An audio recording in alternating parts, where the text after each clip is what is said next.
ఇప్పుడు మనం 2025వ సంవత్సరం ఫిబ్రవరి నెల 1వ తేదీ నుంచి 28వ తేదీ వరకు ఈ మాఘమాసం గడియ ఎలా ఉందో, ద్వాదశ రాశుల్లో 9వ రాశి ధనుస్సు రాశి వారి జ్యోతిష్యం భూత భవిష్యత్తు వర్ధమానం ఎలా ఉందో మన జానకిరామ్ని అడిగి చూద్దామండి. ప్రశ్నశాస్త్రం ప్రకారం చూడు, జానకిరామ్ ధనుస్సు రాశి వారి జాతకం ప్రయత్న, యోగం, బలం, చదువు, విద్య, ఉద్యోగం, వ్యాపారం, తలించిన కార్యం, చేసే పనిది, ఇల్లు, జాగ, భూమిది, కళ్యాణంది, సంతానంది, సంసారంది, చేసే పనిది, నమ్మిన పనిది, అనుకున్న పనిది, మనసులో మాట, చేసే పనిది, విద్యది, ఉద్యోగంది, వ్యాపార బలంది, బిజినెస్ బలంది, రాజకీయ రంగంది, కళారంగంది, అడవపడ్డ రంగంది, చేసే పనిది ఎలా ఉంది చూడుతి. అనుకున్న పని అవుతుందా కాదా, నమ్మిన వారి నుంచి సహకారం ఉందా లేదా చూడు. ముఖ్యంగా మాత్రం ఈ రాశి వారికి చెప్పాలంటే మాత్రం లక్ష్మీదేవత వచ్చిందండి, సరస్వతీ దేవత వచ్చింది, విఘ్నేశ్వరుడు వచ్చిండు, కాణిపాక వరసిద్ధి వినాయకుడు వచ్చిండండి. కానీ మాత్రం ధనుస్సు రాశి వారి జాతకంలో చూడాలంటే మాత్రం ముఖ్యంగా విద్యార్థులకు మాత్రం తిరుగు ఉండదండి. విద్యార్థులకు విద్య విషయంలో కలిసి వచ్చే అవకాశం ఉంటుంది. వారి ఇష్ట ప్రకారం తల్లిదండ్రులు కూడా నడుచుకునే అవకాశం ఉంటుంది.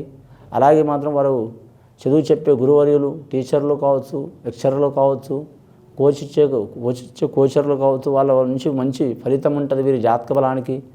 ముఖ్యంగా ఈ రాశి వారు మాత్రం మూల నక్షత్రంలో పుట్టిన వారు ఉంటే మాత్రం ఖచ్చితంగా మాత్రం బాసర సరస్వతి దేవుని సందర్శనం చేయడం చాలా మంచిది.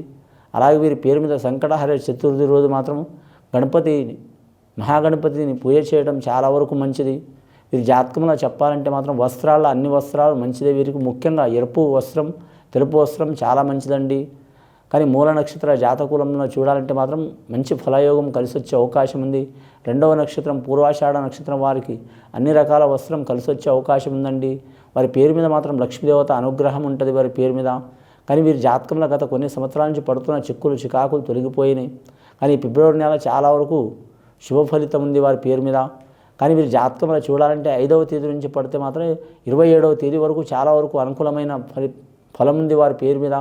ఒకరిని హాని చేయాలనే గుణం ఉండదు. కానీ మాత్రం ఏదైనా సరే 1కి 4 సార్లు ఆలోచన చేసి పని నిలబెట్టే అవకాశం ఉంటుంది. కానీ మాత్రం వీరి జ్యోతిష్య బలంలో చూడాలంటే ఓపిక చాలా ఉంటుంది. కానీ మాత్రం ముఖ్యంగా మాత్రం వీరిని అర్థం చేసుకోవాలంటే మాత్రం కరెక్ట్ 1 సంవత్సరం కూడా టైం పడుతుంది. అసలు గుణం ఉంటుంది, నిగూఢ స్వభావం ఉంటుంది, బయటపడని స్వభావం ఉండదు వీరి జాతక బలంలో. నలుగురితో కలిసి ఉంటారు కానీ నలుగురితో పాటు నారాయణ అన్నట్టు ఉండరు. వారి స్వభావం ప్రత్యేకంగా ఉంటుంది. కానీ ఒకరికి మంచి చేసే గుణం ఉంటుంది కానీ చెడు గుణం అయితే ఉండదు.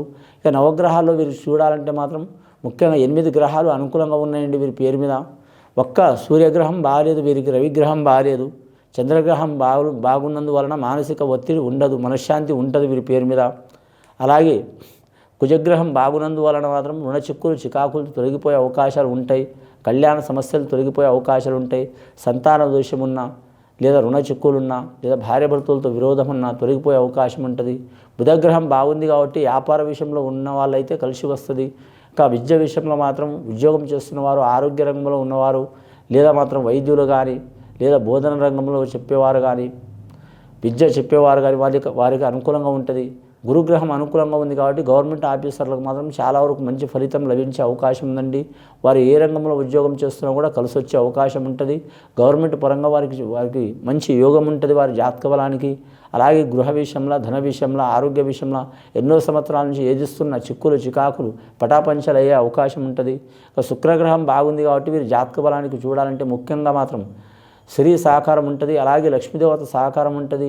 లావాదేవీలు నడిపేవారు కావచ్చు, అలాగే మాత్రం పెద్ద పెద్ద ఫ్యాక్టరీలు నడిపించేవారు కావచ్చు, ఖచ్చితమైన మంచి యోగ బలం కలిసి వస్తుంది. అలాగే రాహుగ్రహం మంచిగా ఉంది కాబట్టి వీరికి వాక్చాతుర్యం చాలా ఉంటుంది. అలాగే ఆకర్షణ శక్తి చాలా ఉంటుంది. ఎక్కడ పోయినా వీరి మాట మాత్రం ఖచ్చితంగా సాధించి వచ్చే అవకాశం ఉంటుంది. అవతల వారిని కూడా ఒప్పించే అవకాశం ఉంటుంది. అలాగే కేతుగ్రహం కూడా మంచిగా ఉంది కాబట్టి వీరికి ముఖ్యంగా మాత్రం ఏ దేవుడిని కొలిచినా వీరికి మంచి జరిగే అవకాశం ఉంటుందండి. కొందరు మాత్రం ఎంతోమంది దేవుళ్ళని పూజ చేస్తుంటే వారి పరిస్థితి అంతే ఉంటుంది, ఇంకా ఇబ్బంది పడుతుంటారు, దిగజారుతూ ఉంటారు, దేవుడే లేడా అని బాధపడుతూ ఉంటారు. కానీ కేతుగ్రహం మంచిగా ఉంటే, రాహుగ్రహం మంచిగా ఉంటే మాత్రం మామూలుగా మనం మొక్కినా కూడా మాత్రం మంచి జరిగే అవకాశం ఉంటుంది. ఈ రాహుకేతుల కలయిక మంచిగా ఉంది కాబట్టి వీరికి దైవాన అనుగ్రహం కూడా ఉంటుంది, మనుషుల సహకారం కూడా ఉంటుంది. ఎక్కడ పోయినా అనుకున్న పని సాధించే అవకాశం ఉంటుంది. వివాహం కాని వారు శుభవార్తలు వినే అవకాశం ఉంటుంది. సంతానం లేని వారికి సంతాన శుభవార్తలు వినే అవకాశం ఉంటుంది. అలాగే సంతానం కలిగి నష్టపోతున్న వారికి ఆ సంతాన నష్టం కూడా తొలగిపోయే అవకాశం ఉంటుంది. ఆ పెద్దల నుంచి ఆస్తి రావాలనుకునే వారికి తప్పకుండా మంచి ఫలితం ఉంటుంది. 10 మందికి పెట్టి వీరు వినే అవకాశం ఉంటుంది. వీరి జాతక బలంలో చూడాలంటే ధనుస్సు రాశి వారి జాతకంలో ముఖ్యంగా మధ్యవర్తి కాకపోవడం మంచిదండి. కానీ వ్యాపారం చేసేవారైతే మాత్రం వస్త్రరంగ వ్యాపారం కలిసి వస్తుంది వీరికి. రెండోది ధనధాన్య వ్యాపారం కలిసి వస్తుంది. మూడవది మాత్రం వాహన రంగం వ్యాపారం మాత్రం కలిసి రాదు వీరి జాతక బలానికి. వారు వజ్రవైడూరు వ్యాపారం చేసిన కలిసి వస్తుంది, కానీ వాహనం లోహం మాత్రం కలిసి రాదు వీరి పేరు మీద. అంటే ట్రాన్స్పోర్ట్ రంగంలో మాత్రం కొన్ని కలిసి వస్తాయి, కొన్ని కలిసి రావండి. ముఖ్యంగా వీరి జాతక బలంలో చూడాలంటే మాత్రం పెద్దల సహకారం తప్పకుండా ఉంటుంది. అలాగే భార్య భర్తలతో విరోధాలు ఉన్నవారు దగ్గరకయ్యే అవకాశం ఉంటుంది. ముఖ్యంగా మాత్రం ఈ మహాశివరాత్రి ఘడియల మాత్రం వీరి జ్యోతిష బలంలో చూడాలంటే మాత్రం ఆ మహాకాళేశ్వరుని పూజ చేయడం చాలా వరకు మంచిది. ఇది గురువారం చాలా మంచిదండి, గురుగ్రహ అనుకూలత ఉంది. అలాగే శుక్రవారం కూడా కలిసి వచ్చే అవకాశం ఉంది, సోమవారం కూడా కలిసి వచ్చే అవకాశం ఉంది. ఇక తిథి టైంలో చెప్పాలంటే అన్ని తిథులు మంచిది. ఒక అమావాస్య ఒకటి, అష్టమి ఒకటి తిథి మాత్రం అంతగా కలిసి రాదు. రెండవది 2 తిథులు కలిసి ఉండే తిథి, ఏ తిథి అయినా సరే ఒక 2 తిథులు కలిసి ఉంటుంది ఒక రోజు. తిథి సంధ్య అంటారు దానికి. 2 తిథులు ఒకే రోజు వస్తాయి. అలాంటి రోజు మాత్రం ఏ పని చేయవద్దండి వీరు. అంటే ఏ పని అంటే ఉద్యోగం చేయవచ్చు, ఇంటి కార్యక్రమాలు చేయొచ్చు, కానీ ప్రత్యేకమైన పనులు అయితే చేయొద్దు. ఆటంకాలు వచ్చే అవకాశాలు ఉన్నాయి. కానీ మాత్రం కొన్ని సంవత్సరాల నుంచి ఇబ్బందులు పెడుతున్న వారు వీరికి సహకారం చేసే అవకాశం ఉన్నది.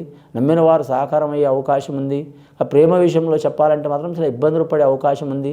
కానీ మాత్రం లవ్ మ్యారేజ్ చేసుకోవాలనుకునేవారు, కానీ మాత్రం ప్రేమ విషయంలో పర్సనల్ లైఫ్లో ఏదైనా సాధించాలనుకునే వారికి మాత్రం ఇబ్బందులు వస్తాయండి. జాగ్రత్త పాటించాలి. కొన్ని రోజులు, కొన్ని నెలలు టైం తీసుకుంటే వారికి శుభయోగం అయ్యే అవకాశం ఉంది. ఇది విని చూసి ఆచరించే వారికి మంచి ఫలితాలు కలుగుతాయండి.